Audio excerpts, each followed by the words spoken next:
Hindi na nga gumana itong electric fan ko, Mare. Kaya nga nag-decide na lang ako na bumili na lang ng bago, Mare.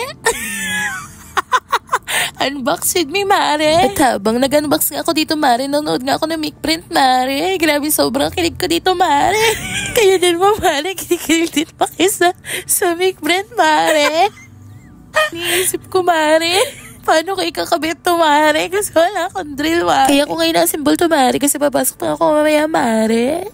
Sobrang cute niya nga, Mare, pero nangangagat yan, Mare. Habang nag-assemble nga ako dito, naalala ko yung mga katangan ko sa buhay, Mare. Hindi ko nga alam kung ako lang, pero parang buong buhay ko, parang joke time nga lang, Mare. Parang buong buhay ko, puro katangahan na lang ginagawa ko, Mare. Kakapanood ko to kay Mr. B nung childhood ko, Mare. Naalala ko pa nga nung high school ako, Mare. Sobrang daldal ko nga, nakakabisit ako, Mare. So, kaya nga ako ng mga sitwasyong wala nakakatawa, pero tawa ako ng tawa, Mare. Lagi nga ako napapahamak dyan, Mare. Nung high school nga ako, habang nag-lecture yung teacher ko, tawang-tawa ako sa pinagsasabi ng tropa ko, Mare. Galit na galit na nga ang teacher ko, nakailang saway na't di pa rin ako tumitigil, Mare. Talagang pigilan yung pagtawa ko kasi hindi ko talaga mapigilan, Mare. Tawa-tawa pa din ako, Mare. Sobrang basic nga ng teacher ko, pinilipat ako sa kabilang upuan, Mare. Dahil mo, lumipat ka nga dun sa kabilang upuan, dito ka. Yung sabi ng teacher ko, Mare, pero tawa-tawa pa din ako, Mare. Pag upo ko nga sa upuan, Mare, di pa rin ako tumitigil, Mare. Di nga alam ng teacher ko na tropa ko din yung katabi ko, Mare. Nalimutan ko na yung pinagsasabi ng mga hype na yun, pero tawa-tawa talaga ako, Mare. Mas wala talaga yung tawa ko, Mare, dun sa tropa kong to, Mare. Mas hindi talaga kaya pigilin ng powers ko yung tawa ko, Mare. Para ako nag-ahasik ng lagi, Mare. Galit na yung teacher ko, Mare. Dahil mo, kahit saan ka dalhin, maingay ka. Galit na yung teacher ko, Mare. Lagi ko nga nararanasan yan, Mare. Maski nung college ako, Mare, hindi ako nakikilig sa lecture, Mare. Daldalan lang talaga kami ng mga tropa ko, Mare. As in, puro tao na lang kami sa araw-araw na ginawa ng Diyos, Mare. Lahat na lang ginawa namin katatawanan, Mare. Lalo nung college, Mare. Diyan yung pinagtripan namin pangalan teacher, Mare. Itsura, ano pa, pananamit. Lahat na lang, Mare. Mas mapa doon nasa first row ako, Mare. Laki-laki kong bulas, Mare. Pagtuwa pa ako, Mare, nayugig buong katawan ko, Mare.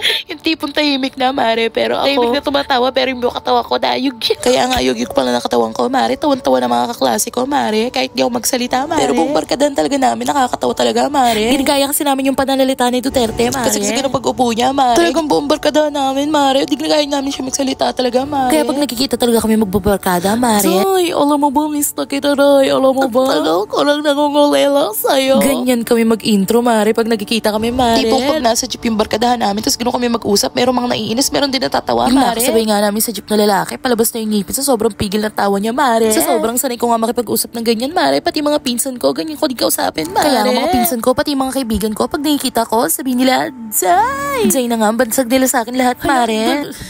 Halang dadal ko, ang dami ko ng kwento, dyan ka na nga, Mare.